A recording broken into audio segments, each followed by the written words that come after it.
The Bernie Madoff Ponzi Scheme, the biggest Ponzi scheme in history. Bernard Lawrence Madoff, known to many as Bernie Madoff, once stood as a titan of Wall Street, admired for his wealth, influence, and financial acumen. However, beneath the veneer of success lay one of the most egregious frauds in history, a Ponzi scheme that shattered lives, wiped out fortunes, and sent shockwaves through the financial world. This is the story of Bernie Madoff and the biggest Ponzi scheme in history, an affair that serves as both a cautionary tale and a glaring indictment of regulatory oversight. Beginnings of a mastermind. Bernie Madoff was born on April 29, 1938, in Queens, New York, to a modest Jewish family. The seeds of his ambition were sown early. After graduating from Hofstra University in 1960, he used $5,000, partly earned from working as a lifeguard, to start his own brokerage firm, Bernard L. Madoff Investment Securities LLC. Little did anyone know, this unassuming venture would later become the epicenter of a global financial scandal. Initially, Madoff operated legitimately, capitalizing on his pioneering use of computer technology to trade stocks. His firm grew rapidly, and by the 1980s, Madoff was a prominent figure in the financial industry, even serving as chairman of Nasdaq. His reputation as a financial wizard drew clients from across the globe, including wealthy individuals, charities, and institutional investors. The making of a Ponzi scheme, named after early 20th century swindler Charles Ponzi, is a fraudulent investment operation where returns to earlier investors are paid using the capital of newer investors, rather than legitimate profits. While these schemes may initially appear to thrive, they inevitably collapse when new investments dry up or withdrawals exceed the incoming funds. Madoff's scheme began in earnest during the early 1990s, though some evidence suggests it may have started earlier. Leveraging his sterling reputation, Madoff promised consistent, above-average returns, claiming to use a proprietary split-strike conversion strategy that supposedly combined stock options and equity trading. The allure of steady growth, even during volatile markets, proved irresistible to investors. But in reality, there were no actual investments. Madoff deposited funds into a Chase bank account and used these to pay withdrawals and falsify account statements. The scheme's scale was staggering.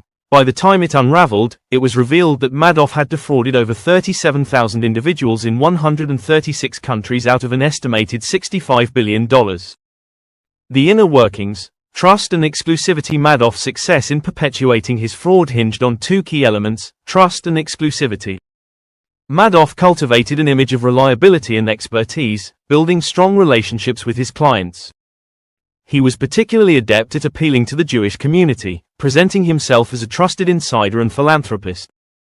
His ties to elite social circles further reinforced his credibility. Equally important was his cultivation of exclusivity. Madoff made his fund seem like an exclusive club, accessible only to select individuals. This created a sense of privilege and scarcity, leading investors to clamor for the chance to entrust him with their money. Once inside, many investors refused to withdraw, convinced their funds were growing steadily. The warning signs. Though Madoff's reputation kept regulators and investors at bay for decades, cracks in his facade were visible to some. In 1999, Harry Markopolos, a financial analyst and whistleblower, submitted a detailed report to the Securities and Exchange Commission, SEC, titled "The World's Largest Hedge Fund is a Fraud."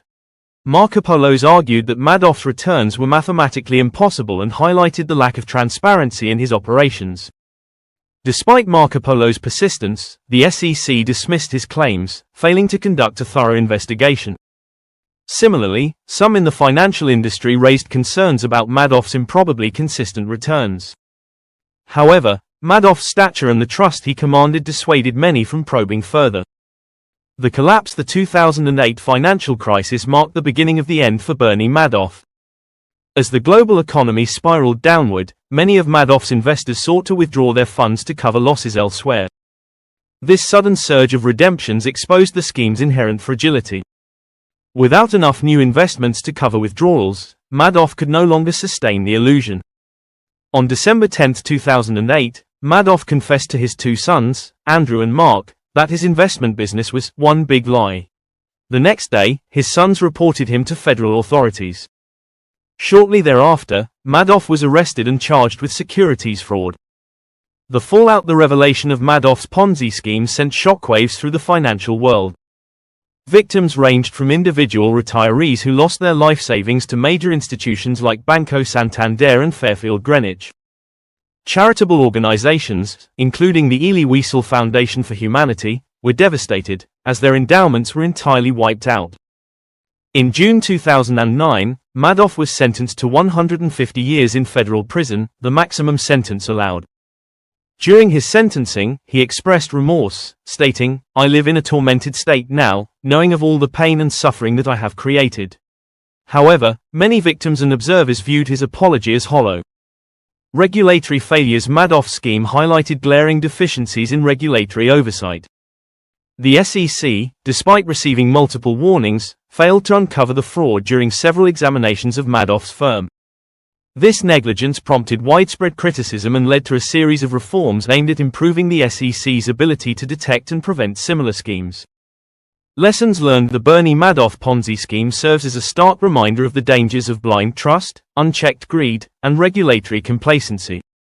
For investors, it underscores the importance of due diligence, skepticism, and diversification. For regulators, it highlights the need for vigilance and accountability. The human cost. While the financial losses were monumental, the human cost was equally profound. Many victims faced bankruptcy, homelessness, and psychological trauma. Mark Madoff, Bernie's eldest son, tragically took his own life 2 years after his father's arrest, unable to escape the stigma and anguish. Bernie Madoff died in prison on April 14, 2021, at the age of 82. His name remains synonymous with deceit and betrayal.